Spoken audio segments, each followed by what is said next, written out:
Oh, hey, look, there's that guy on the screen. Yeah, he's in your ear right now. And you're wondering, should you get up? Yes, it's time to get up because the Friday loop has begun. There we go. Yes, sirree. Oh, we've had an awesome week of shows and we're ending it. Ending? What the hell? Anderson's like, Bilous, we're not ending. We're just getting started. We are just getting started. It's Friday. Mornings in the lab with Keith Bilous. Over there is Jon Andersen. And over there is C. Marty Fit. And just over there, Kristina Flynn. Producer Flynn's back from dropping off the kids at school. And we have a guest today. We have a superstar guest today. Michael DeAloia is joining us. We're talking side hustle. We're talking, he's the CEO of a big podcast network. We don't talk podcasts here on the show because we do live shows. We're live conversations here mornings in the lab, 8 o'clock Eastern time. But we're talking side hustle. If you're getting your day started right now and you go into a job and you're thinking, hey, I want to make a little bit extra cash, or you have a little hobby or you have some fun you want to do, today is the show you want to tune into because we're going to teach you how. We're going to teach you how to embrace the idea of the side hustle. And then along the way, we might drop some explicit conversation. So if you have children in the lab this morning listening, I invite you to put the headphones on. I invite you to walk them out of the room because an F-bomb here, an F-bomb there, or some conversations about erectile dysfunction might come up this morning. And I know Marty's just kind of rolling his eyes going, really? Are we actually going to talk about that again today? Oh, maybe. Oh, maybe. And hey, listen. Yeah, he's shaking his head in the green room right now. Hey, I got the white hat today. Yeah, I get the white hat, the black shirt, camouflage shorts you can't see over there. We have Marty Fit with the old glasses on today. Come on, man. It's Friday, man. Come on, man. The less brunches, more crunches, black t-shirt, the red headset powered by Beats. We got Jon Andersen joining us here with the red hat today, the black Versace glasses, and the fuck mental weakness t-shirt. What's going down? How are you, boys? It's Friday. I had a great week of shows. I'm sweating like a mofo right now because I went for a run. On. It's not Friday. It's just another day that we kick ass. I was waiting for your correction this morning. I was going to stop with all these titles. The title is "It's Another Amazing Day." That's what it is. Another amazing day, Mr. Andersen, Mr. Fay. Hey, let's bring in producer Flynn this morning as well. What's going on, Flinner? Good to have you here this morning. Great to be here as always. It's better than being on the wire. Yeah, I was wondering. So we pulled the wire yesterday, and you happened to be on the end of it. Oh, but I'm not going to get any. We got to work on that. Yeah, we got to work on that one. That was terrible. You know, I so understand what she was saying. You know, in today's world, phone calls in many cases come with problems. Yes, that phone rings, and she's like, "Oh no." What went wrong? Yeah. When in actuality, it was just a fun-loving call. We just times have changed so much. That's it. I looked at my wife and I said, "Why the fuck is he calling me?" I know that's exactly what you said I'm too. like, someone's dead. Someone is dead. You can't call a millennial. I'm telling you, we immediately assume someone's dead.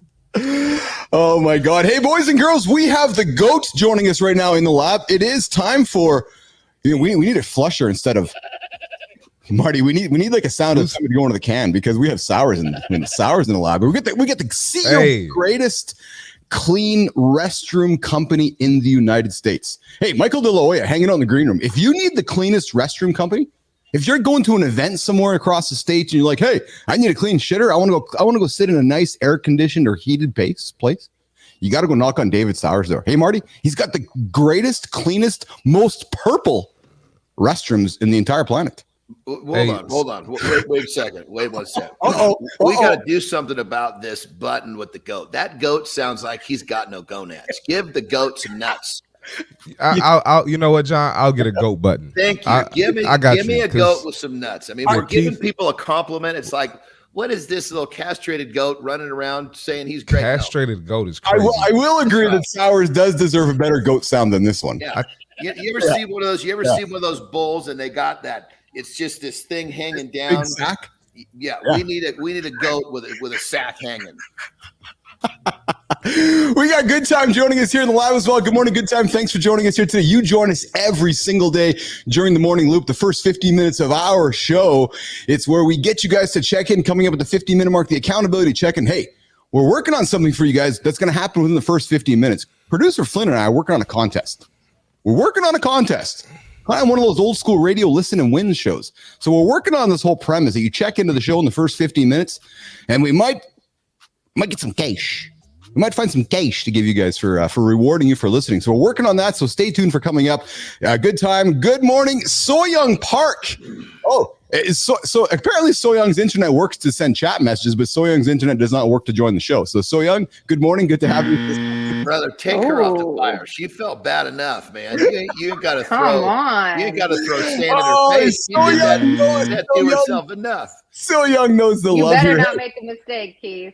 Oh, Soyoung and I are hanging out today. She's we're actually guys. Soyoung, I've been talking to Soyoung. We'll do some business stuff here behind the scenes. So I'm excited to share some things we're working on. We're going to chat later today. She's an absolute fan of the lab here. She's a goat.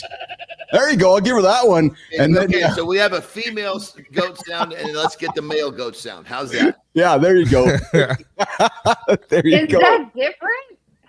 Is it different? Is it different? Hey, boys. That's a good question. I went for a run this morning, boys. And you know what? The good news is I went for a run, and then I got off the runner this morning, and I opened up the old email. And Johnny, Arnold sent me a note. Schwartz says, hey, Bilous. I'm like, yeah, maybe you should go for a run. I'm like, oh. He's like, erectile dysfunction affects more than 30 million men in the United States and hundreds of millions worldwide. While there are many causes, research suggests being overweight or struggling with obesity can increase your risk of erectile dysfunction by 30 to 90%, Johnny. And I'm looking at you, pal, because we're the same age, man. Brother, all that fat, forgive me, I might not be exactly correct, but I believe 1 square inch of fat has like maybe a mile of capillary veins. Let's not fill up all those capillary veins with blood in the belly. Let's send that blood down to the shaft. That's what we need, because the fat person has got too much tissue to fill up. The never going to get that good piece of wood when the body's got to fill up all those capillaries, miles of capillaries. That's it. And if you're waking up this morning with the morning wood, don't roll over, because you learned yesterday you might break it. And we don't want to break the wood this morning, boys. But listen, a recent study found, Kristina, that aerobic exercise can significantly improve erectile dysfunction, and in some cases completely reverse the condition.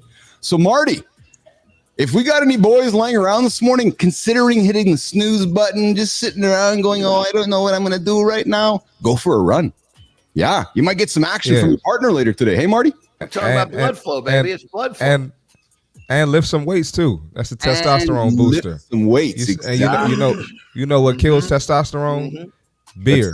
That's it. You know it's NFL season, so the guys, they're getting the beers out, the 12 packs. So be mindful of that, with this upcoming NFL season. That's it. Good morning, Erwin Curtis. You joined us here earlier this week, and you're like, what the hell is this show? And I think you were like, hey, I'm a millennial or a Gen Z or something. You said you were, and you test drive things before you buy them. I hope you've spent enough time this week to test drive the show where you're like, hey, I got to hit the subscribe button, because if you haven't, please do. Listen, by the way, subscribe to the channel, like the channel, share the channel, comment on the channel, tell everybody about our show. The only morning show that helps you guys get your day started.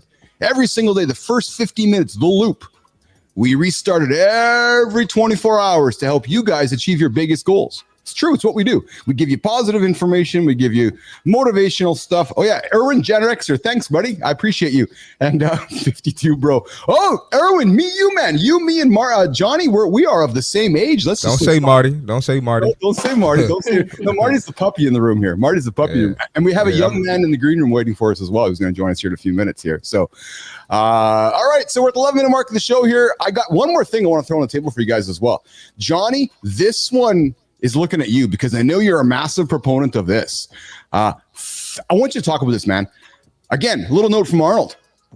How you can, to improve your brain, target your gut. Johnny, you talk so much about producing serotonin in the gut. You talk about so much about improving gut health. Talk about this idea that a recent study found that to improve what's going on up in the skull, or frankly, to improve what's going on around down there in the shaft, improve the gut. Talk about gut health, Johnny. What people don't understand, most people know what serotonin is. It's a feel-good drug. It makes us feel We feel okay, helps us deal with challenges, helps us deal with anxiety and stress.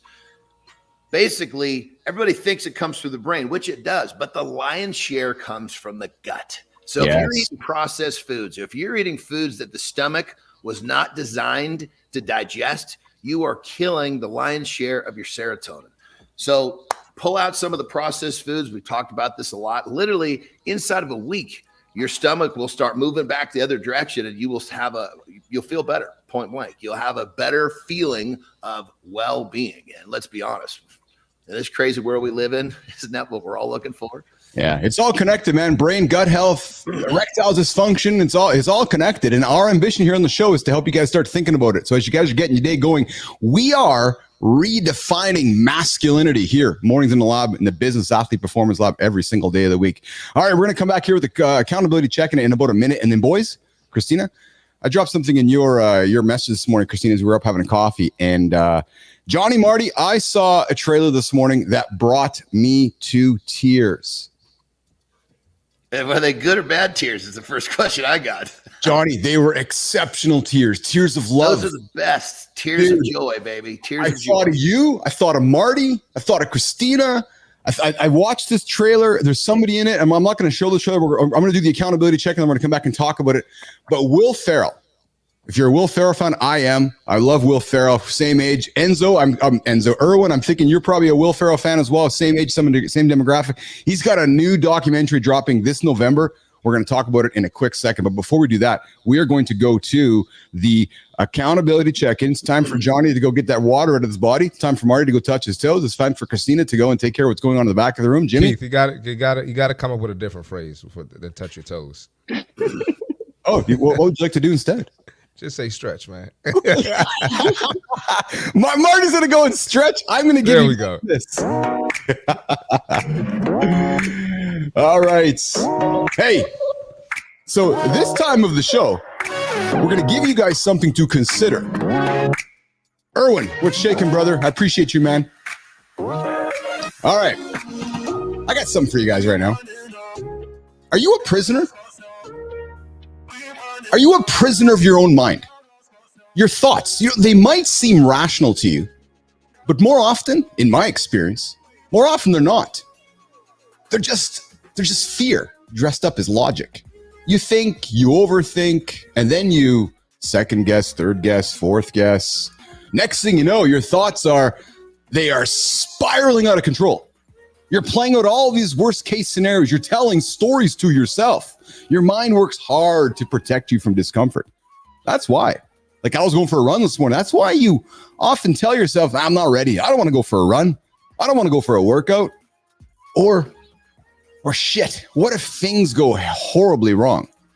But while you're thinking things over, there's someone else right now who didn't hit snooze today, who took action, who got their day started. And you know what, nation? You know what, Michael DeAloia? That person right now, they're winning. The difference between winning and staying stuck is trusting what we just talked about. It's trusting your gut. It's trusting your gut over those doubts that perpetuate through your brain. Because your gut, I'm telling you, your gut knows what your mind wants. It won't admit that beyond safety, there's abundance. Oh, there's abundance. And you know what there mostly is? There's tons of fulfillment. So I invite you as you get your day started, get out of your mind, get your feet moving, build that momentum, and go attack that most audacious goal you have set out in front of you here today. That's it. Accountability check-in. We drop it every single day. Around the 15-minute mark of the show. Something to get you guys out of bed to not hit the fucking snooze button. All right. I think my team is still touching their toes and using restroom breaks. I'm filling time waiting for them. Hey, Irwin, dude, you got. We're gonna keep it. I know we got to keep you in the guardrails, but you listen. I'm not gonna put that one up there. We're gonna keep some guardrails up there on the conversation. Johnny. We're gonna bring our friend Michael DeAloia in one quick second here. We're gonna introduce Michael to the crowd. Where's Marty? There's Marty. Oh, Mike Sullivan is here. Good morning, Mike. Good to have you here, man. 5:17 Pacific Standard Time. That is exceptional. And you know what, boys? Mike Sullivan found us here, Marty and John, a couple days ago. And he's like, what the hell is this show? And we're like, hey, come listen in and tune in. And you stuck around and you're back.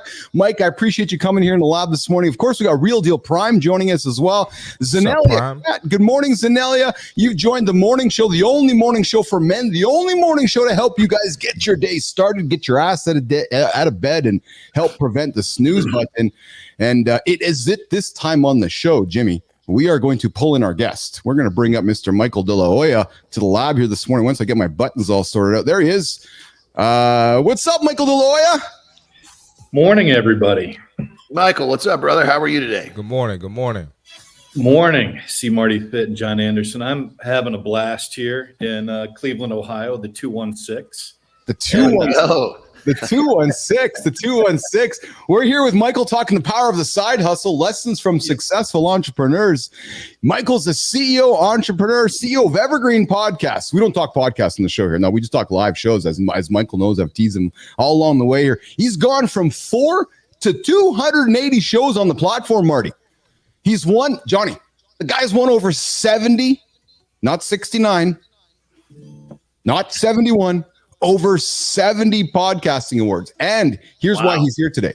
Because he believes everybody should have a side hustle or a life passion. And you know what? He has his own in music. This dude is a DJ, the Lords of Discord. He dropped the music video last week or 2 weeks ago, Michael, and it was awesome. And if we have some time, we're going to show it here in a few moments. But Michael, thanks for joining us here today, man. I'm really glad you're here. And what's going on in the 216 today? Well, it's a sunny day by Lake Erie, I have to say. And it's been a great week, and this is just a capstone day when you can walk outside. The sun is out there. We worked out last night. Man, I feel rambunctious today. And you guys are talking about mental clarity and gut health and shafts. I mean, it's a crazy, bizarro Good Morning America format that you guys have. Yeah, we are redefining male masculinity here in the lab, because you know what? We talk everything about shafts to emotions and men's crying all week, DeAloia. We've been talking about men's insecurities, and as a matter of fact, I woke up this morning to an article, and I teased it before the accountability check, and I want to lean into it right now. But I'm a Will Ferrell fan. Michael, you a Will Ferrell fan? Listen, I'm a huge Will Ferrell fan, and I've seen this, I think, movie clip that you're about to talk about. It is exceptional. Facebook. Yeah, it is exceptional. Wild. So, Marty, John, I want to set the stage here. So, coming up in November, Will Ferrell is launching a trailer. Launching a documentary called Will and Harper. It is exceptional, and I want to get into it here. So. What it is about, it's this intimate, honest, and heartfelt documentary. Will and Harper hit the open road together to process this new stage of their friendship and reintroduce Harper to the country that she loves, this time as herself. But here's the thing, guys. Harper's transgender. Harper worked with Will at Saturday Night Live and was Will's, as when Harper was a he, helped Will as one of his comedy writers. And they were best friends, became best friends. But then over time, their friendship kind of went away. And he became Harper, the transgender, and came out as a she. And Will opens up this trailer with a letter from Harper saying, I've now decided to transition into a woman. And Will's like, I want to get to know you, essentially. They decided to go on a road trip across America, get into a car, put some cameras to reintroduce Harper to America. And guys, I cannot strongly encourage you enough to watch the trailer. Take some Kleenex with you, Jon Andersen, because you're going to cry. It moved me because you know what it did? It showed this human being their authentic self and just truly just being a real authentic human with a big heart. I couldn't help but be emotional. Johnny, I see you leaning in, Pop. I mean, it's an amazing story, but the first thing that hit me was how lucky is this guy? Yes. That he's on one side of the plate named Harper. He can go to the other side of the plate and the name still works. It's great. I mean, the right out of the gate. Think about. I'm thinking about if I'm switching sides of the plate, changing my name's got to be one of the weirdest things to do. I'm getting called by a different name now. All of a sudden you keep your name, but you're left-handed. Perfect. What a great. I mean, it was like almost like God blessed him or her with that name. Yeah, so Will and Harper's coming out this November, I believe it is. The trailer drops on Netflix. I invite you all to check it out. I invite you to, walk towards it with an open mind, walk towards it with a box of Kleenex, and walk towards it with curiosity. I cannot encourage that enough, nation. We are building a show to redefine masculinity, and everybody's welcome. We don't care what color you are. We don't care what gender you are. You don't care who you sleep with. We want you to be your true self, and we want you to come to the lab and hang out with us. And and if you don't agree, be curious. That's all that we ask, is be curious. Because that's the power of humanity. So I encourage you guys to check out Will and Harper, the trailer. I'm not going to be too political about it. Out, man. Yeah, you really do. And I know, Michael, what's your first comment? Did you check trailer this morning, Michael? What did you think of it? Did I check the trailer out this morning? Yeah. I saw it last night before I went to bed. Yeah. It was in my Facebook stream. I don't know if on Facebook, if you go into that video component, and it's like a 5-hour spiral. I go in there and I never come out of watching these little clips of video. I know. It's so true. It is so true. It's mostly like, beard versus food, and then, the movie clips and Soprano clips. And so, yeah, I saw it yesterday. And there's a fascinating parallel story with me. There's a gentleman that I almost bought a company with here in Cleveland. Yeah. A man's man, had the big Jeep, had a tech company, married, kids. And about 2 years ago, I got an email in my LinkedIn box. Yes. Not necessarily from a John, but from a Johnny. So John, you could switch your name, by the way, by just calling it IE. Johnny with an IE. That's actually really good. I mean, the hardest part for me also, somebody, hey, Joan. Yeah, right. Joan, this Johnny, it looked familiar, and I was like, man, this individual looks familiar. I read the note, and it was a very similar note that this gentleman had transitioned. To the true self. Obviously he felt for many years that he was a woman and decided to change, and became so. And listen, initially when someone that close or someone that it's a bit jarring, and there's no question about it. But then you just start to think, don't you want everybody happy with themselves? And right. I mean, it's right. We've talked a number of times, and he's moved away. He lives mostly in Florida, or she, I should say it. I apologize. She lives in Florida now, but we, occasionally we do reconnect on LinkedIn and say hello and see how everyone's doing. So it's a poignant film, and it's a necessary issue to be discussing right now. Yes, I agree. You know what? And it's not, and we don't talk politics on the show. I always joke, I wear a red shirt, I wear blue underwear, and I wear orange pants. But I will say this, it is not lost upon me that the clip is dropping November. Well, I got to say on this whole topic, just for anybody out there that has some sort of struggle with a question mark, I believe we all have male and female components in all of us, no matter what our gender is. I make the joke all the time, I'm a massive mama's boy. I am a woman trapped in a man's body. And I have zero problem. I think that's one of the reasons why I can cry in front of anybody. Yeah. But the bottom line is, I think that, we all of us have the male female components in us. And for those people that are kind of confused, which one's pulling the hardest, they're both in there. We all got it. So just embrace the fact that you're understanding yourself.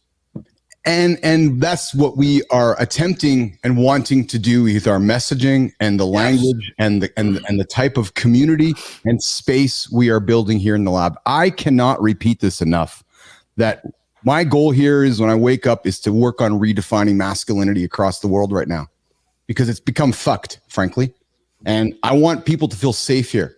I want people to come to this room, be in this room and be curious, ask questions, right? Challenge people, but do it with respect, dignity, and integrity, and most importantly, curiosity. And then even more importantly, John and Marty, use your ears to listen. That's all that I ask, right? And have a good discourse, because that's what we want to do here in the lab, here in the morning show. But hey, we're here to have a lot of fun, and that's what we do here every single day. We're coming towards the second half, the block. Can I add something there, Keith? Marty, please do. Yes. I was going to add in, that just goes along with what we were talking about yesterday. Yes. When I said, like, it's 2024, so if if you want to show your true identity or you want to be yourself, like now is the time to do it. It's the most accepted it's ever been ever. So if someone can get in the car with Will Ferrell, like the Will Ferrell, and come out and talk about, you know, their experience, you shouldn't have a problem with, you know, letting go of anybody in your life that doesn't accept your lifestyle or your choice or your preference. So just do it.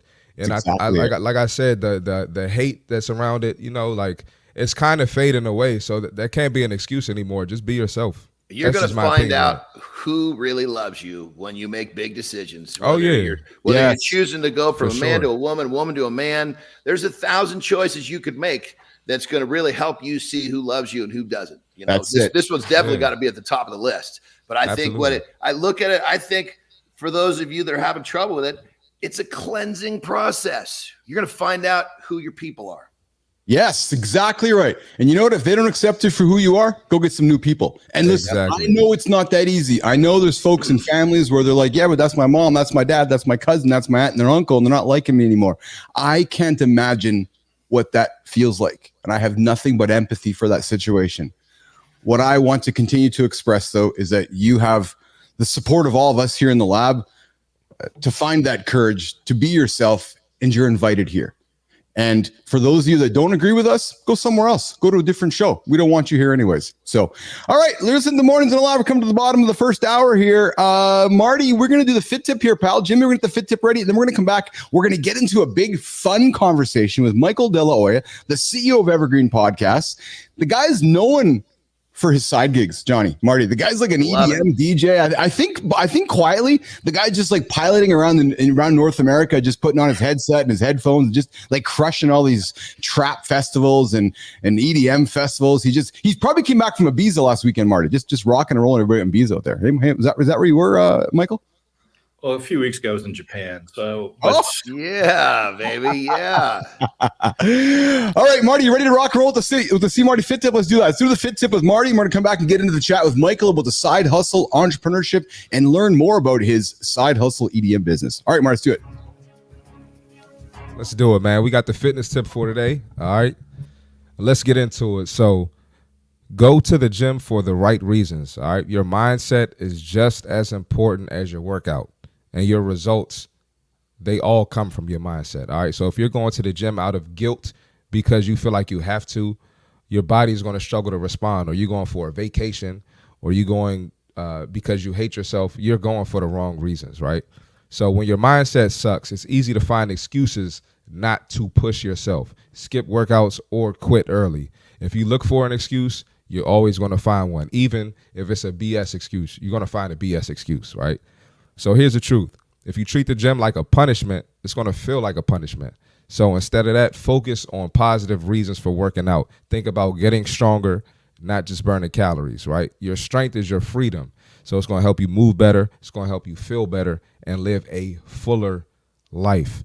Exercise is proven to reduce stress and improve your mood. So if that's one of the things you're concerned about when you're going through your work week, whether that's at the job, the family, or anything else, working out is going to help with that. Focus on how good you'll feel after the workout and not just how you look, right? The right mindset is about showing up consistently and doing everything perfectly. So when you have that positive mindset and you're working out for the right reasons, the results are a byproduct of that, right? So if you're driven by purpose and enjoyment, you'll stay on track on the tough days. If you approach the gym as an opportunity to grow mentally and physically, your body will start responding and you'll stick to it. So shift your mindset. The results will follow. That's the fitness tip for today. See Marty Fit Tip. We drop it every single day during the morning show. Mornings in the Lab with Keith Bilous, Jon Andersen, producer Flynn. We drop it here around the half an hour mark of the show. We're tuning in with Michael DeAloia. We're talking the side hustle. We're going to come back in about 15 minutes with the Jon Andersen, the lifestyle tip of the day. But right now, we're going to get into, with Michael, why side hustles are essential, for entrepreneurs. Boys, did you know that 44% of Americans report having a side hustle? Michael, why do you believe, because I know you do, and I love this perspective of you, which is why I invited you on the show today. Why do you believe having a side hustle is vital for entrepreneurial growth, especially as a CEO managing a big company? Like, how do you find time, Michael, You got big obligations, you got family, yet you find time for a side hustle. Let's talk about it, brother. Well, one of the key tenets to my management philosophy of hiring people is we ask during the interview process their side hustles, what gets them intellectually curious. Intellectual curiosity is a very key thing for working in a creative industry. Mm-hmm. And we're very, point blank. Like, what is your side hustle? Do you sell cookies on the side, right? Are you a part-time chef? Are you a musician? It's a key thing for us, and that's how we kind of separate those who we really want and desire to work with and those that we do not. So we highly promote having side hustles. Now, the music, for me personally, is I'm not a musician. I can't read a note of music, and I discovered GarageBand during COVID. Right, one day I was like on my laptop, and I saw the button and I pushed it, and it started opening up a world to me a little bit. And then, and I was so enamored by, I can hear something in my head and I can go find the instruments in GarageBand and make an approximation of what I'm hearing. And then for my birthday, the year after COVID, my wife got me Logic Pro. Oh, which has just been a game changer in it, because the loops and the wave files, the MIDI files that you can put in there have been pretty dramatic. And so I personally like to do things just because I think I want to try to do them. For example, Keith, I've written 4 books on Cleveland history. I know barn burner topic to be sure, but the idea was one day I would like to write a book about Cleveland. I don't know why, but let's go try and do it. And I did it, and I've gotten 4 out there published. And then at some point in my life, I was like, I would really enjoy being a newspaper columnist. And so I had a contact at the Plain Dealer, which is the local newspaper here in Cleveland. And they're like, that's funny. We are actually looking for someone to write about entrepreneurship. Would you be interested? And I became a newspaper columnist. So it's been a lifelong thing of me. I'm intellectually curious. Like you mentioned, be curious. Yes. That's a great mantra. And we try to live up to that in the company. It's a personal philosophy of mine. And I'll see something and I'm just like, I'd like to go see if I can do that. And music was one of those things. By the way, I am surrounded by musicians at Evergreen. So our chief creative officer, David Moss, his band opened at South by Southwest a few years ago.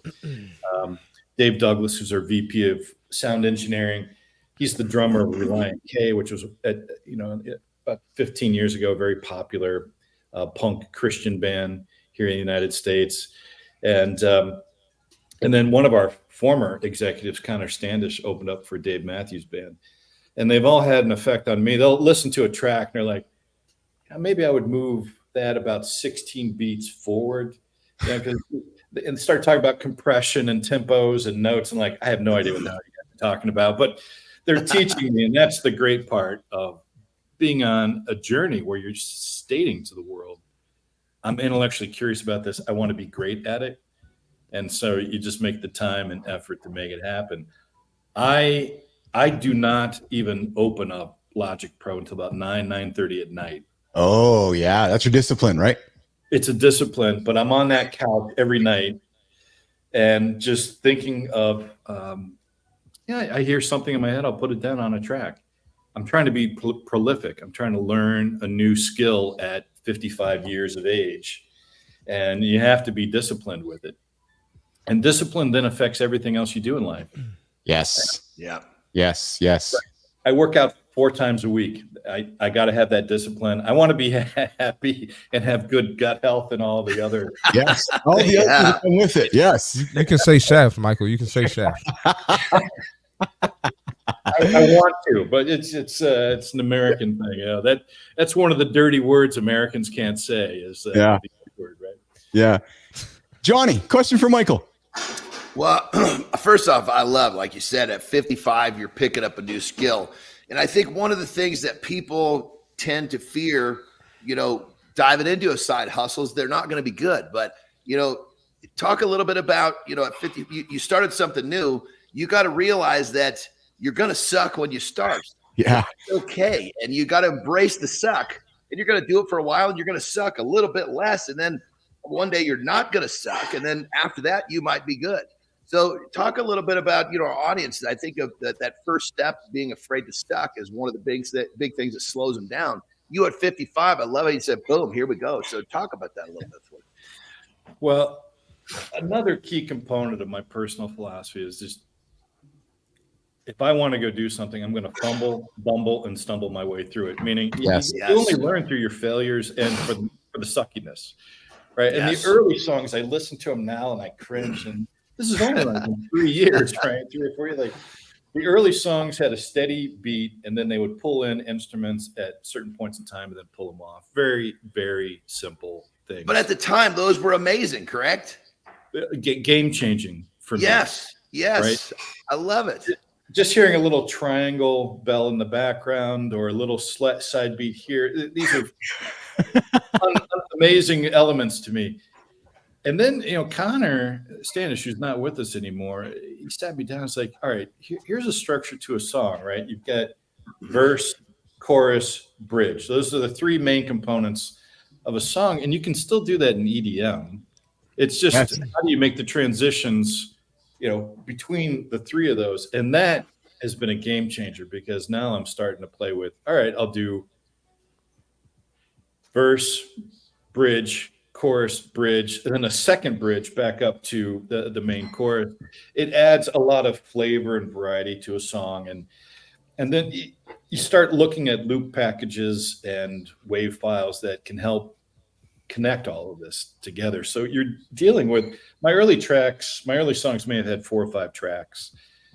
The newer ones are hitting like 25 to 30. So the depth of music is getting, deeper. You're adding more flavor to it. And I'm excited to see where I'm going to be in 5 years. Yes. Yeah. And it was my wife. My wife is probably the only person in life who's gotten me super focused, because my side hustles, there is a separate side to the ledger. You can have too many, and that can deter from your main thing. And my main thing, obviously, is my family and the business. Yes. I got a growing business. I got to focus on that. Got a wonderful family that I just very admire my wife and my kid very, very much. So, I only have a few vices in life, so to speak, right? And one being, the music. But it was my wife who said, you should put out an album. Let's try that. I had no idea how to do that. I found a producer. He guided me a little bit in the process, introduced me to DistroKid, which is a music distribution platform. Funny enough, they're also a sponsor of ours for our music catalog at Evergreen Podcasts. And it's not a connected thing. These were separate. Yeah. They kind of worked out in a unique way.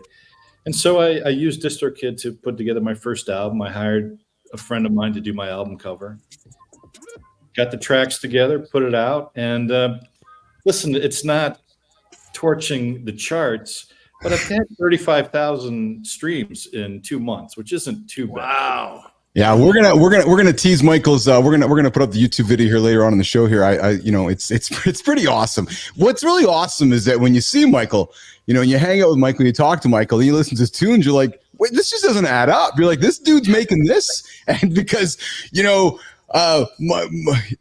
I'm just telling you, you're going, this dude's making this. It is awesome stuff here from Michael DeAloia. He's making some EDM music. Hey, you're listening to Keith, John, C. Marty Fit, and our guest this morning, Michael DeAloia, Mornings in the Lab. We drop Monday to Friday here, The Loop, 8 o'clock Eastern time. Our mission to get you guys going and get you guys out of bed. Zenelia Cat joins us in the conversation here.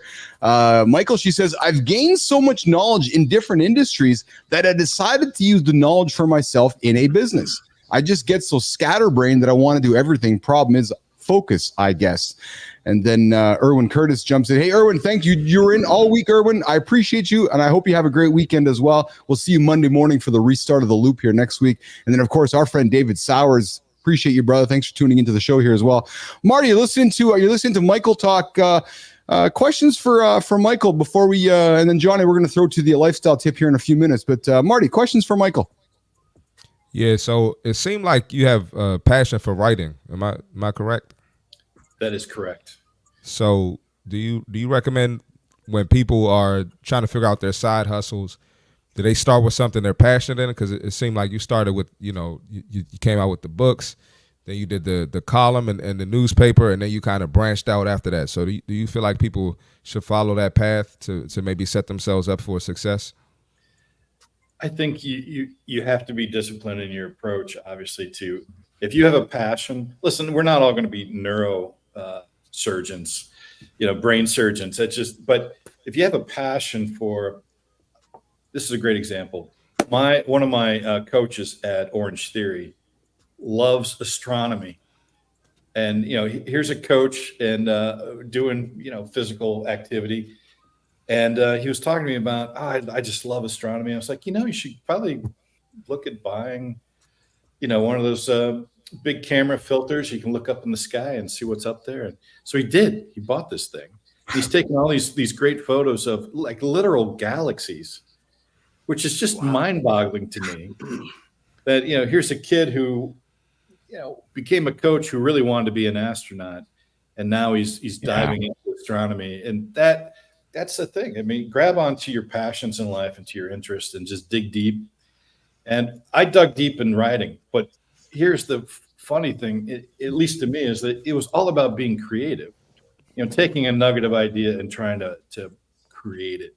I love creation. I absolutely love creating new things, which feeds the passion for the podcasting. And now we're about to launch our own fast channel with video content. So it's just, we dig deep on the creativity and you'll find what you want to do in life. Yes. Hey, you're hanging out with Michael DeAloia, Keith Bilous, Jon Andersen, and C. Marty Fit. Coming up to the 45-minute mark of the show here. Johnny, you ready for the lifestyle tip of the day, brother?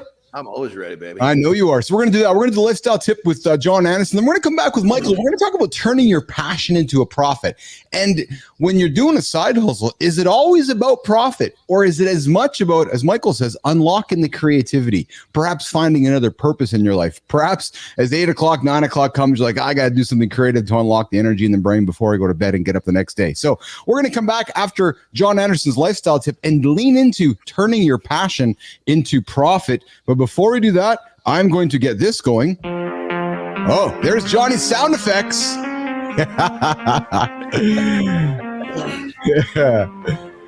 Let's do this. That's it. Everybody get out of here. Here we go. All right. We all know the phrase waking up on the wrong side of the bed.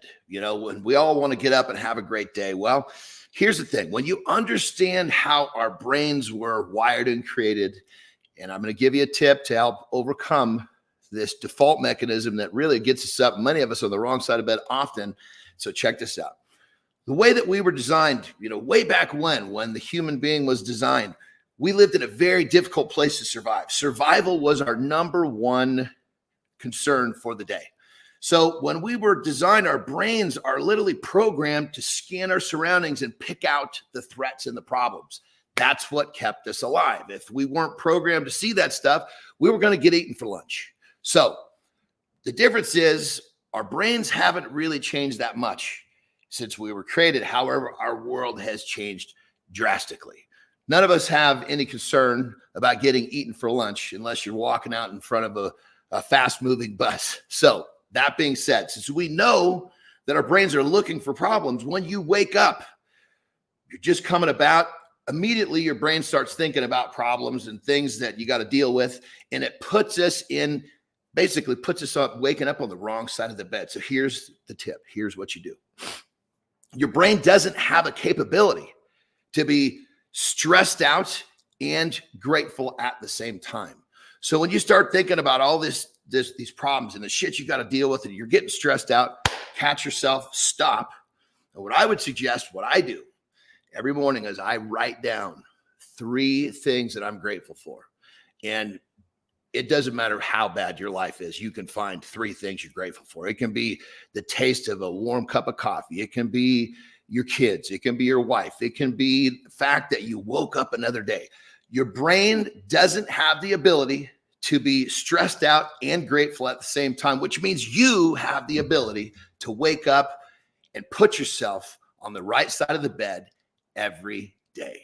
So make use of this tip and have a great day. every day. Rock and roll. Like that. I like that. Wake up with gratitude, nation. Johnny gave you something to think about. Pull that pen out. Pull the journal out. You're waking up right now. If you're getting up just right now, you're already 47 minutes late. The show started 47 minutes ago. And if you hit the snooze button twice, Johnny, they're 18 minutes behind already. That means that they haven't taken one of the lifestyle tips and they still have that phone by their bed. Get that thing in another room. If you got to get on your feet and take some steps to get to the phone, at that point, you'll have the balls to stay on your feet and not hit the snooze button. So come on. That is it. That is it, nation. Get your ass out of bed. Get your ass going. It's 7:48 Central Time. Mornings in the lab, and we're talking side hustle, turning your passion into a profit. Boys, 1 in 3 people with a side hustle use it to generate additional income. And here's one thing that I struggle with, Michael, when I hear about side hustles and I hear about these side projects. I'm always like, okay, I got to make money at it. So I'll be honest with you and vulnerable. I hear you doing these creative things and I hear these hobbies. I'm like, yeah, but when you make money at it. And I know that that's not your purpose, but that to me is where I really struggle. Like, and how do you do things with not hoping to make money at it, Michael?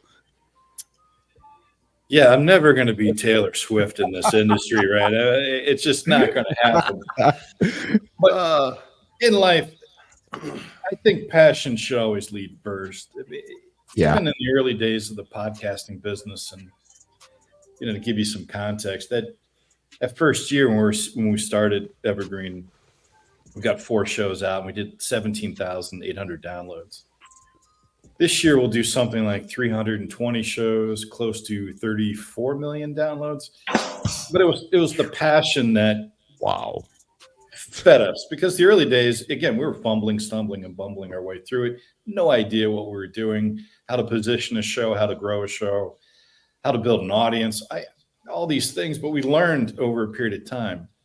Now I should mention that part of the equation was we had a great founder and a family office that had invested in us and made sure that we had the capital to learn the mistakes, understand the industry, and then be pretty vibrant.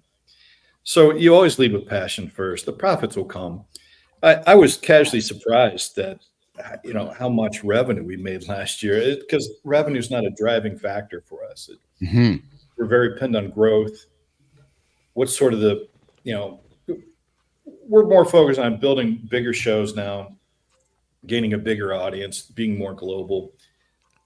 Revenue is always that 5th or 6th thing on the list. Now there's a point where that's going to change, right? And for the side hustle, it holds true as well.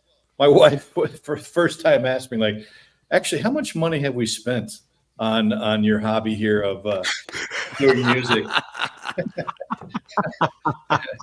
And I was very coy with the answer. I'm like, we should probably put that stuff down in a spreadsheet. Let me get back to you on that. But you lead with your passions, and the money will follow. If that's your goal, I think for most people, their side hustle is they need an outlet for their passions and for their creativities, and money's not even in the equation. It's just the act of doing something that they love and enjoy. And I love and enjoy music, and it's something I can share with my kid. Yeah.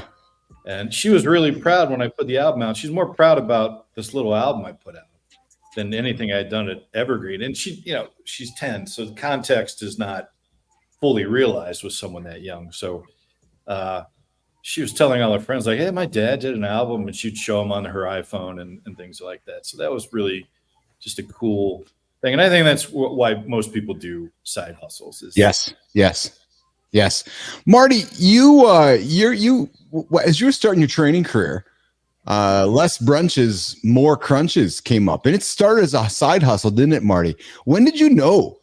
And you've told me the story privately before, and you might even you think you told it on the show a couple of times in the past, but when did you know you wanted to make that side hustle into something that you were going to make a living off of, Marty? I knew it instantly, when I got the reaction I got.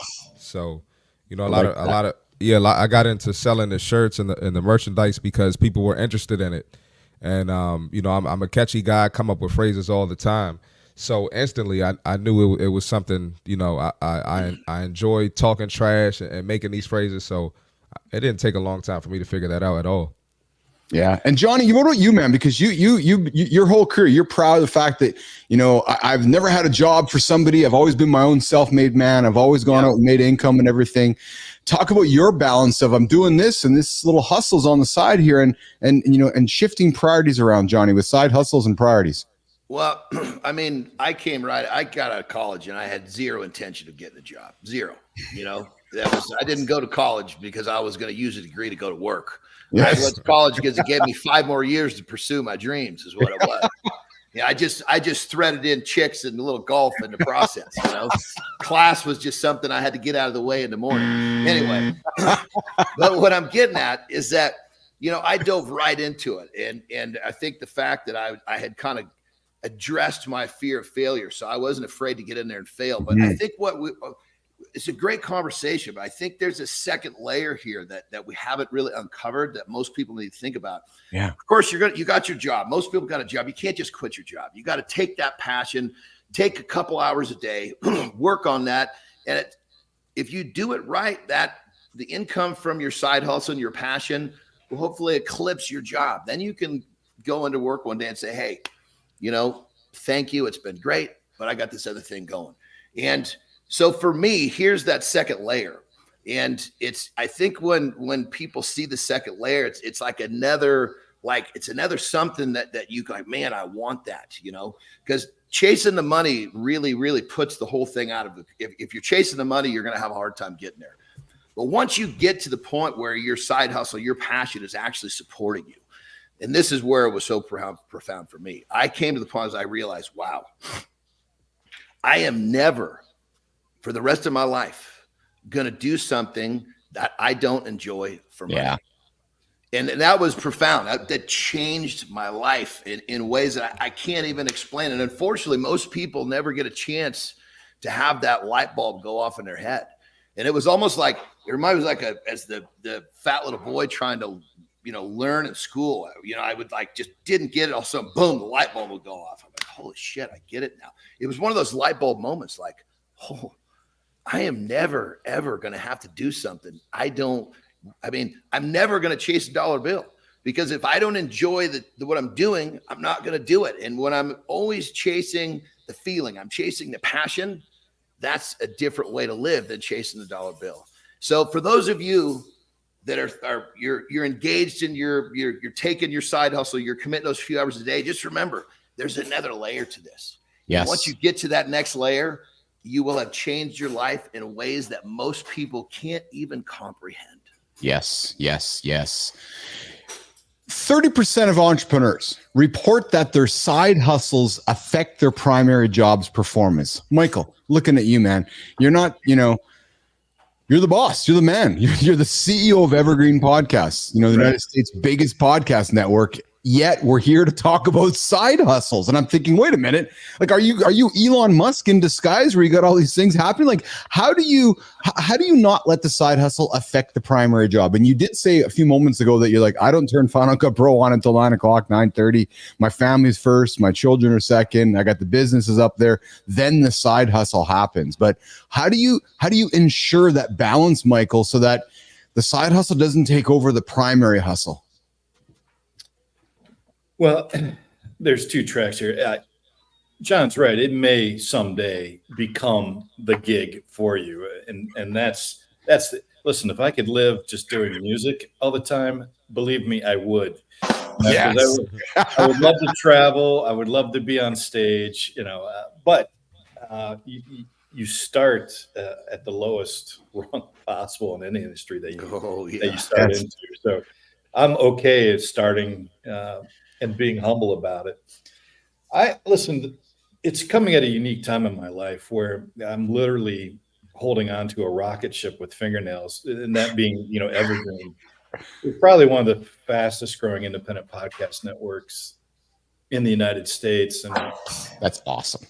We're about to make a big announcement soon that it's going to be a game changer for us. But that's the focus. I've worked all my professional career to get to a point where I'm in an industry that I love. I'm part of the leadership structure of that endeavor.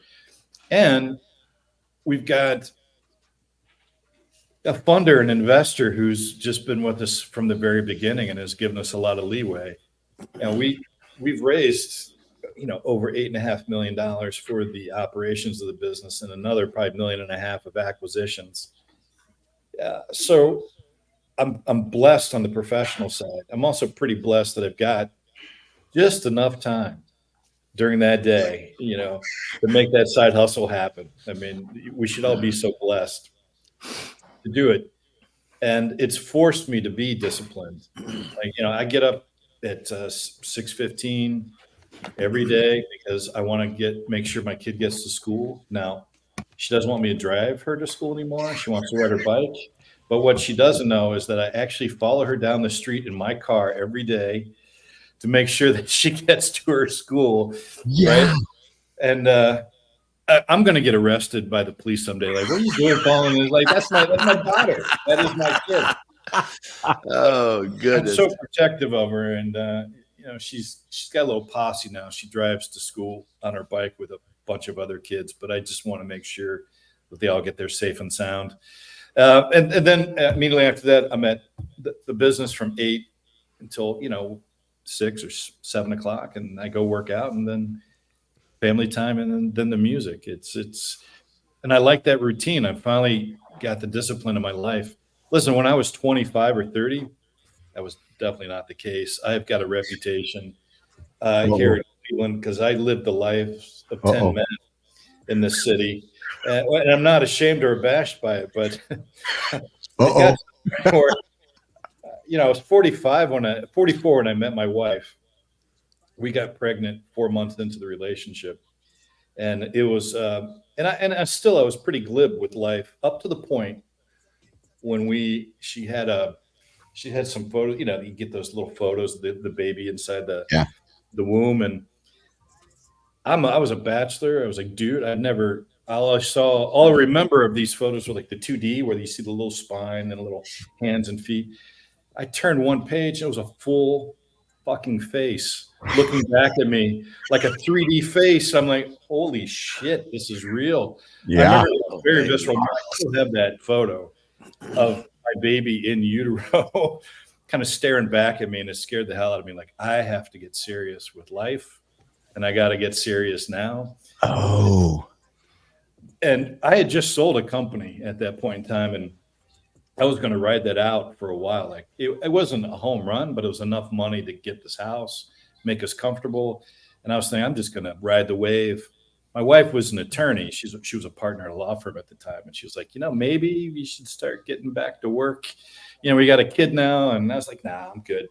I told her the only reason I would start working again is if I became a CEO of a company. I put that out in the ether.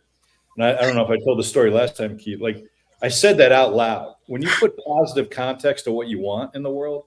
Yes. You sound like Jon Andersen. Yeah, there are mysterious forces out there that are trying to make that happen for you. I believe this. Yes, brother. Brother. So agree. Earnest, it's true. It is absolutely true. And I said, get him, John. If you don't have the balls to ask for it, you're never going to get it. Come on, people. Have some stones. Tell the world what you want. Stand behind what you want. Hey, world, listen to Jon Andersen. He's right. I put that out 2 days later. I kid you not. I got a call from a friend of mine, a guy named Steve Bilous. And Steve said, I just interviewed for this job. And I told him, I'm not the guy, but I know the guy. And you're the guy. You have to call them. And that turned out to be Evergreen Podcast. Yeah. Wow. Yeah. I said it. It went out in the ether. It happened. And I have no joke. Dude, that just gave me chicken skin, man. I got the goose pimples all over me right now. It was that's good shit. Guiding me through life. And I was like, I'm going to make this my focus. And my wife, having my daughter was just the biggest. I had 2 big gifts in a row, all within a year. Yeah. So I got real serious about life. And then, my wife was kind of like, what are you going to do next? And then that's what started the music. Of course, in COVID, everything kind of shut down. I was literally taking a nap on the couch when I saw the GarageBand button. I was like, yeah, maybe this might be interesting to play with this during COVID. And then, that started the music thing. So there you go. So when you started playing with that GarageBand, it kind of gave you a feeling that you wanted to chase, so to speak, right? It was just something you wanted to pursue. And that's what I'm always telling people, don't chase the dollar, chase the feeling, chase the emotion. You know, the dollar will come if you get good enough at chasing that feeling. Is that correct? Am I on track with that, brother? John, your philosophy is super centered. It's absolutely true. Yeah. It's absolutely true. Man. I love it. Because it unlocked a talent I've had my whole life that I could never quite uncover, which is I could hear things in my head, melodies, beats, and I'd be singing them out loud or, tapping the table and, like, are you a drummer? Like, what's going on? And I was, no, I'm just trying to get something out of my head. And then I'd forget about it because you always do that, right? At night, you go, oh, this is the best statement I've ever made in my life, or the greatest, you've coined a term, and you forget about it after you sleep. But now I can canonize it. I have a way to record the things I hear in my head and get them down and refine them. It was liberating, absolutely liberating. But you can't have we all have fear. Yeah. Mm-hmm. You got to beat the fear. You got to beat the fear, and you got to dive into that pool and figure out how to swim. It's the only way to do it. Yeah. Yes. Thing for everybody listening, it's so profound, because when you face your fear, when you lean into fear, it gives you that little feeling in your stomach. Yes. That feeling in your stomach is power. Harness that. Don't let that feeling have you run away. There's fight or flight. Don't run away. Fight. That feeling is power. That feeling is a motor. Put it to work. And I'll tell you what to put to work. I'll put your finger to work and subscribe to our channel. Mornings in the Lab. We drop 8 o'clock Eastern time every single day. The Morning Loop, the morning show, Mornings in the Lab with Keith Bilous, C. Marty Fit, Jon Andersen, and our guest today, Michael DeAloia. And we got producer Flynn sitting in the green room there right now. We're talking side hustles, passionate side hustles, making business on the side. Michael is an award-winning CEO of Evergreen Podcasts, and on the side, the guy's an award-winning EDM DJ as well. He's making great tunes on the side. We're talking side hustles. We're going to get into Jim. We're going to get into the Creator Spotlight in a few moments. We're going to wrap up our chat here on side hustles, and then we're going to get into my goal here today as we wrap up the conversation, boys and girls, is to talk about the last segment around men's insecurities this week. Being introverted or too quiet. So I want to keep the conversation going. But Michael, one last question for you around side hustles. So we're going to do side hustles, and then Jimmy, we're going to do the Creator Spotlight. So Johnny can go use the break. I know the clock, Johnny. And then we're going to come back and do being introverted or too quiet. But Michael, one last question for you on this topic alone on side hustles. Is there a time, would you give advice for somebody who's engaging in their side hustle, trying? It's not working. Just like your wife said, how much resources are we putting into this? Is there perhaps a point where it's like, maybe we have to stop chasing the passion? Michael, what would you give advice to somebody on that perspective? I would never say fully table it. I think, listen, life is going to give you moments in time where you're not going to be able to focus on that. That's just the facts of life. However, if your goal is to be a writer or a chef, then you need to go realize those passions. My dad was a great cook. He wanted to be a chef, but his main job was a machinist, and he never ever jumped out of being a machinist because he thought, if I do my side gig, I'll never be able to make enough money for my kids. I think we were so young and we had no understanding of money or privilege that I think we wouldn't have even realized as kids had he made the switch from machinist to a chef, and we would just wrote it out with him to do it. And it was his biggest regret. Now, he passed away about 2 years ago, and it was in that time where it was clear that he was not long for the world, that he was lamenting to me of his lack of faith in himself to make that happen. Which struck me because around the same time, a friend of mine was telling me that he was walking through a retirement villa, like, an old person's home. And he was here, all these cries and this depression that was setting in. And it wasn't because they were sick. It was because they were thinking about the would-haves, could-haves, and should-haves of the world. Yeah. When you're that old and it's past, when you're past due a little bit, it's going to eat you fucking alive if you don't attempt your passions, right? Yes. I mean, I got to jump in here if that's okay. Are you finished, Mike? I don't want to interrupt you. Please, yeah. You know, we tell our kids, you know, we want you to be happy. We want you to do what you want to do. We want you to chase your dreams. And our kids, for the most people, their kids look back at them and the parents are not giving the kids enough credit. They're saying to go do all this. And the kid's looking back and there's a certain point. I don't know, maybe it's 11, 12, 13 years old. The kid looks back at the parents and says, well, why aren't you doing that, Dad? Yes. Yep. And it's like, I mean, it's like it's a form of child abuse. If you ask me, it's like we're telling them what to do. The kids don't give a shit what you say. They care what you do. So if you want to teach your kid, if you really want to give your kid the gift of life, he's got to watch you pursue your shit. And even if you haven't made it, the fact that you have that side hustle, you're pushing into, you know, trying to realize that dream. You're teaching your kid to do the same thing. So for those of you that think you're doing your child a disservice for investing some time into your side hustle, you're actually giving your kid the biggest gift of life. Yes. Well said, Johnny. And you know what? I listen, this is not a side hustle for me, as you all know.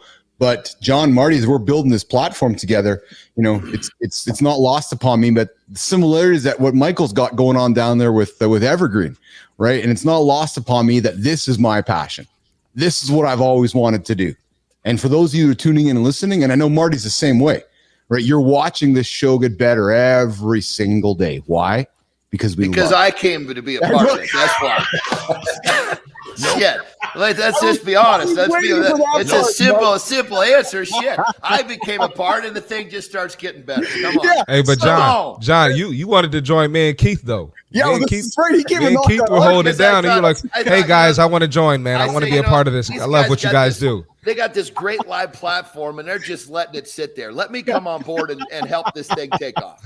Marty, did you invite this guy to the show or what? I don't know, but we got Johnny. I didn't. Michael, nope. Johnny showed up a month ago, and he's like, "Hey, I like the show, man. Do you think I can come back?" I'm like, "Yeah, you can come back." Fuck, the guy hasn't left. So now we got Andersen on the show with us. It's like he shows up every single day. And then I've been learning from the guy. I open up my fridge. The guy's all about eggs, Michael. I open up my fridge and I look at eggs with John's head on them all the time because he's like, you gotta eat eggs. You gotta eat eggs. So I'm like, oh fuck, there's Jon Andersen's head in my fridge. We're actually gonna sell Jon Andersen head stickers for people to put them on their eggs in the fridge so that they can be prompted to get their protein throughout the day. Hey, you're hanging out with Keith, John, Marty, and Michael DeAloia joining us from the Evergreen Podcast Network. We have some comments coming from the stream here. Good times, like, yes, well said, Johnny. And Fit Presenter comes in with, Shaking Mike, good to have you here, brother. The best sermon is a good example. Exactly.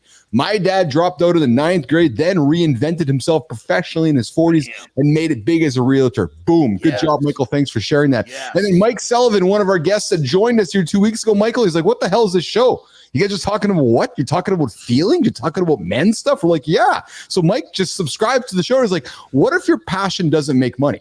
As in fiction writing or acting. In other words, it's not in demand like math and science or nonfiction writing. Do you find a way where there's a way? Good question. Michael, is there always a way to find something? There's always a way. Yeah. The world is too compressed anymore. Yes. Right. And by the way, we've democratized technologies so that you can actually go do these things. Listen, 15 years ago, could I put out an album? No. Because it just wasn't a viable way. There wasn't a viable technology for me to do this 15 years ago. Or to write. I mean, 20 years ago, you could start writing blogs. And how many people made that leap from blogs to major writers? A lot of them. Not everybody, but a significant amount. That's how I got started. I was writing a blog and then translated into books and then to the columnist position. So it can happen. Podcasting. That's another great. Yes. The great thing about podcasting, democratized technology. Now, running a podcast business, the worst thing about podcasting is democratized technology. Because you get there's 3 million of them out there, and you got to prioritize the ones that we have. But listen, the world is such that to be an entrepreneur, it's the best time to be an entrepreneur and to have a side hustle because the technologies are out there to make it happen for you. Yes. Well, Yes. and whoever the gentleman said, they're an actor or what, I can't remember what else he said. It was Mike. There's so many people that are trying to be an actor or trying to be a professional athlete. They don't quite make it, but they end up getting a job in the back office of a pro sports team, or they end up working for Paramount Pictures, and they're still involved in what they love. They're just not wearing the exact same hat that they set out to get. There's nothing wrong with that. My career is a perfect example. I bounced around to 3 different versions of what I could do because I knew if I was performing and it had something to do with lifting weights, I was going to be happy. Yeah, and now he's shooting his mouth off, boys and girls. Jon Andersen here in the lab with us. That's what he's doing here. He's moved from bodybuilding to strongman to throwing people around to now just throwing people around with the old yapper. Of course, we share it with love here. Jon, Keith, and Marty, and our guest, Michael DeAloia. Boys, Johnny, I think it's time for us to do a little break. You're going to do a little break. We're going to do the creator spotlight, Jimmy.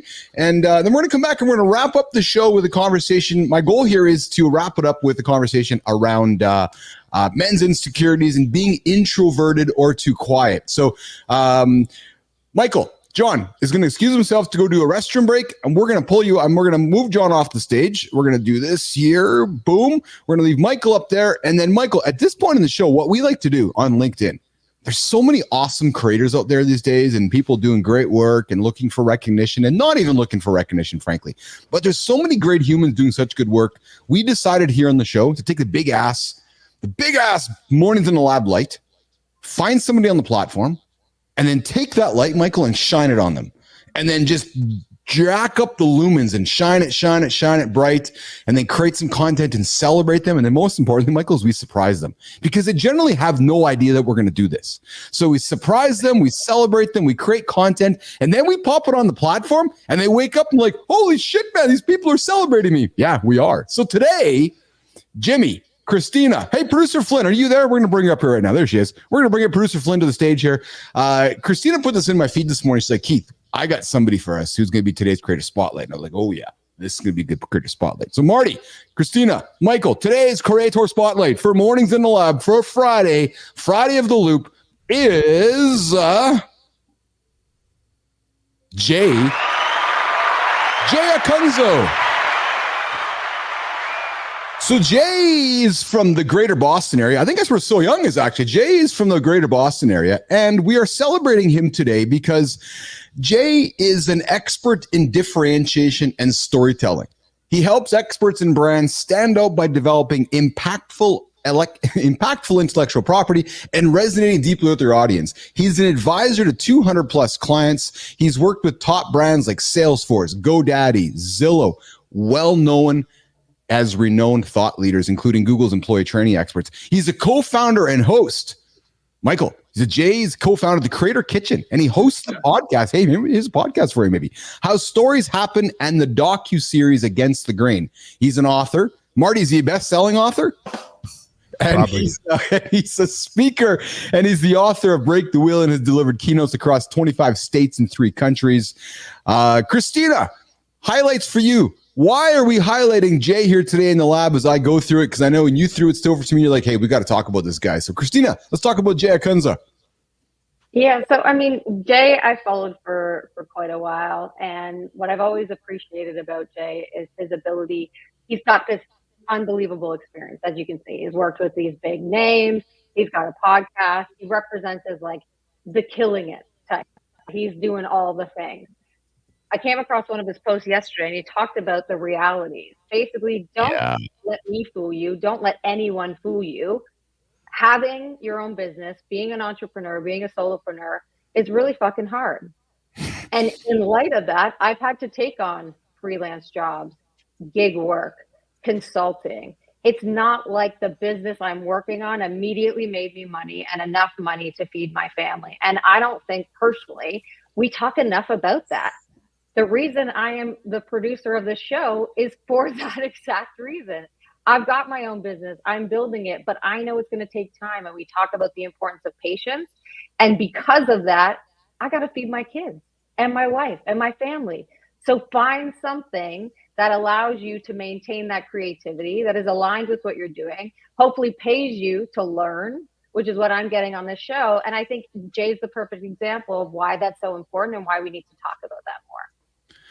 So we welcome you to check out Jay Acunza's profile on LinkedIn. He's today's Creator Spotlight.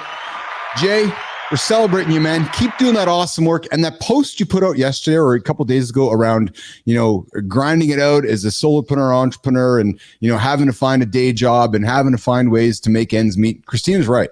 There's a lot of people out there in this exact situation. So nation, as you're going through your feeds and you're seeing everybody travel the world in their yachts and they're going to Ibiza and they're driving these all expensive cars, I'm thinking much of it is fake.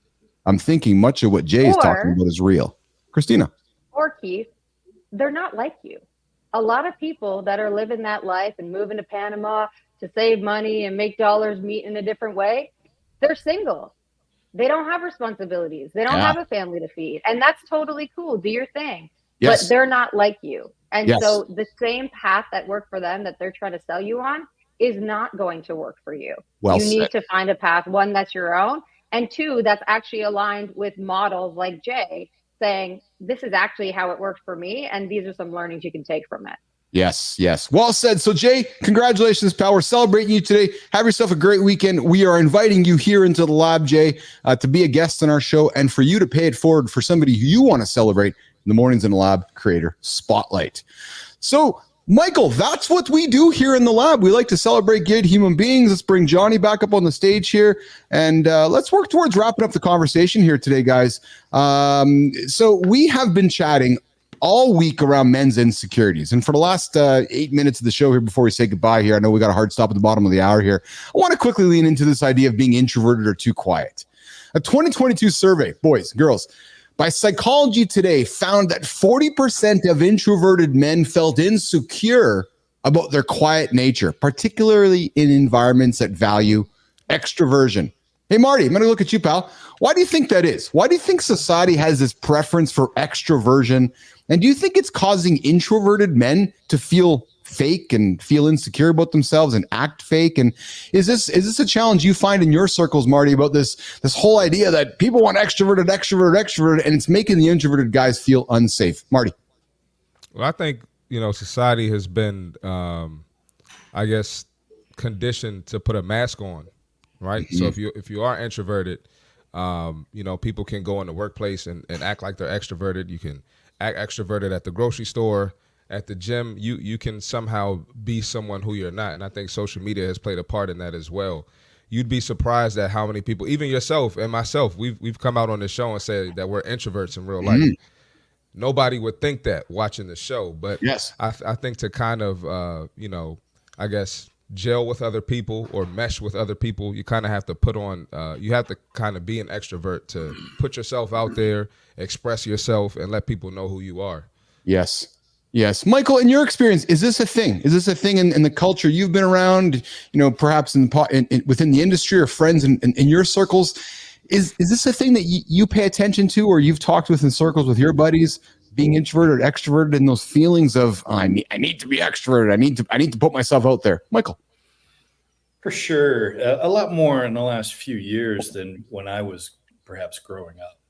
Listen, I struggle with being an introvert, believe it or not. I am a pretty quiet cat, but I force myself to, and you have to, I think, as a leader, you got to force yourself a little bit to talk up and say your piece.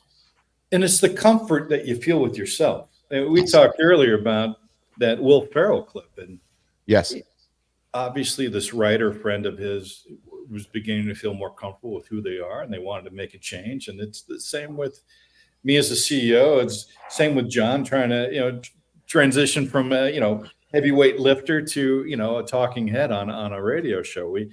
It's the fear. The only thing that's holding any of us back is fear, regardless if you're introvert or extrovert, right? And so if you have the fear, you're going to find out a lot more success than you would ever thought imaginable. And we all measure success differently, right? Yes. But, Kristina, your comments on this too. Tina, commenting on introverted or being extroverted. Listen, I'm an introvert as well. A lot of people can't believe it. It's very different to be behind a screen and talking to folks and engaging and writing and creating content than it is to be face to face with people. And I think for me, that's the big difference. I'm much more comfortable in this setting. Can I go out and be extroverted? Yes. As an entrepreneur, have I had to be extroverted? There is a certain reality around that. You're having to sell yourself. In this digital world where we're creating businesses, it's not as much. But when I was building my tech company, you're damn right, I had to be extroverted. I had to pitch, I had to show up, I had to be talking to different people. So I think it's a skill that you can develop. It doesn't mean you have to be an extrovert, but you may have to participate in extroverted feeling activities, and that's okay too. Mm-hmm. Hey, Johnny, I'm going to come to you, Johnny. Yeah. So I got. I'm sorry. I got to just. There's. Yeah. So for me, I mean, both of these parts of me are alive and well. You know, as a little guy, I was a massive introvert because all I wanted to do is leave me alone. I wanted to just disappear. Well, as I started to understand who I was and what I wanted, and I started to realize that as I put my daily rhythm in play, as I developed my 24-hour loop, as I developed my routines and my patterns and my habits, that's what gives me the strength to be an extrovert. If I wake up and I don't do my shit, you're going to see a very different person.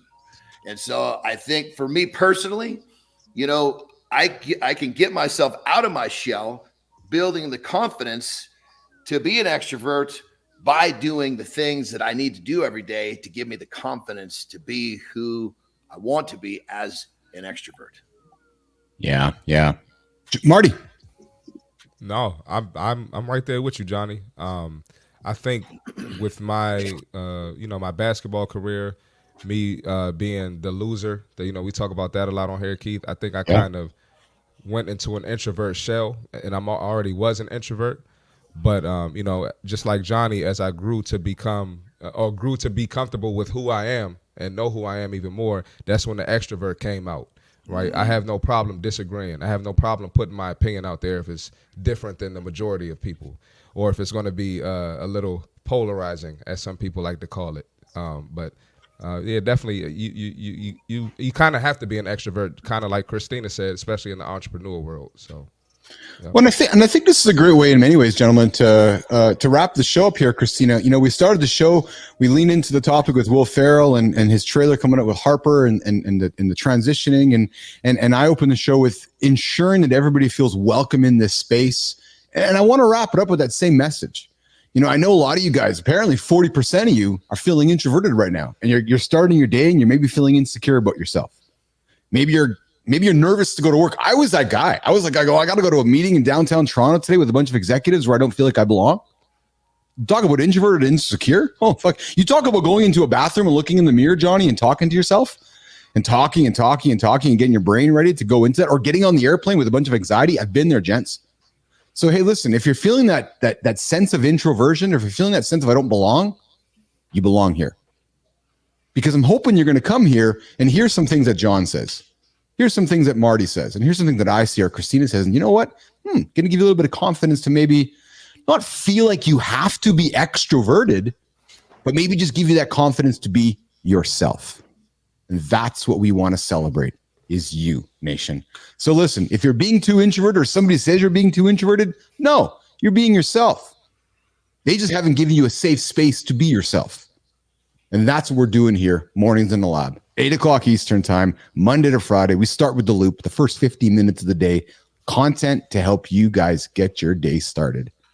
Boys, girls, Kristina, John, Marty, Michael, we're coming up to the end of the show. I can't believe it's already over. And I just want to say this. Marty, John, we have had a fucking awesome week of shows. It has been an awesome week of shows. And I just want to show why, brother. You know why? It's because my connection has been great. When I was in my cabin in Tahoe, Marty, my connection was poor. It was a 3-second delay. delay. About you, John. Marty, hey, look. Because I did my shit this morning and I'm as extroverted as I can be. Look, we still had some good shows with your bad connection, John. Me and Keith can carry a show. Oh, man. Some closing comments from Michael. Michael, your first time experiencing our show today, you sat down with me live in the lab a number of months ago, and I said, hey, come join the morning show with a bunch of fun characters. How was your first first experience in the lab with us here today, Michael? It was a beautifully wild experience. I want to thank everyone for welcoming into the Wolf Pack and letting me say a few kind words. So it's been great meeting Jon Andersen, C. Marty Fit, and Kristina with a K. Keith, I'm a big fan of yours, man. So whenever you need me, just let me know. I appreciate that, man. And I'm a big fan of yours too, man. You said some things a few moments ago. And Nation, listen, just tune out or tune in, but I'm giving you a little love fest here and a little business love fest here. Michael's the CEO of Evergreen Podcast, and you heard their story about showing up with 4 shows to 280 shows, and you heard their journey. And it was trying to figure shit out along the way. Well, if you've been paying enough attention to Keith and Marty, probably not too dissimilar to Michael's path years ago. And then one day, Johnny shows up, and then another day, Kristina shows up, and Keith and Marty are looking around going, oh, these guys are here? So, Michael, we can relate. We're figuring shit out every single day. We're building the plane as we fly. And I can tell you right now, Michael, every single day, the plane's going higher. The content's getting better. The audience is tuning in more, and people are hanging out with us and having a lot of fun. So, man, I am full of gratitude that you took some time out of your day for us, because I know your time is valuable. And we don't take that lightly, just like everybody who tuned in today. Calvin, Zenelia, I saw your questions. Actually, Marty, Johnny, quick question from you from Zenelia. Zenelia says, move to California from Atlanta. Hard to choose a business structure in the state. What do you think about doing business in California? Jon Andersen, quick question, 30 seconds from you. Doing business in California is a challenge. There's no question about it. That's why so many businesses have left California. Go to Texas. Yeah, I mean, literally. So I honestly, when it comes down to it, I don't have any real words of wisdom other than just accept that it's difficult and deal with the challenges. There you go. So Zenelia, there's your comment from Jon Andersen. I appreciate you tuning into the whole show. You've been here for a while, so I appreciate that. Real Deal Prime. Zenelia, I invite you to subscribe to the channel, Mornings in the Lab. Just go click it on there in the clicker. Mike Sullivan, Good Time, Real Deal Prime, Mike McQuillan, not with the N. Who else we got here, Marty? We had Erwin show up today as well. David Sowers, what's going on, brother? I got the. I'm gonna get Ace Sowers. I got your package. I didn't open it yet, but I got it. You got the package. So I think my package might be in the mailbox. Yeah. So we might wear that on the show next week. There, Sowers, and there we go. So we're gonna get out of here for the weekend. The morning loop starts Monday, 8:00 Eastern time next week. No weekend coming up, boys. Keep your habits happening. 8:00 Eastern time on Monday. We're going to be back here again with the show. Until then,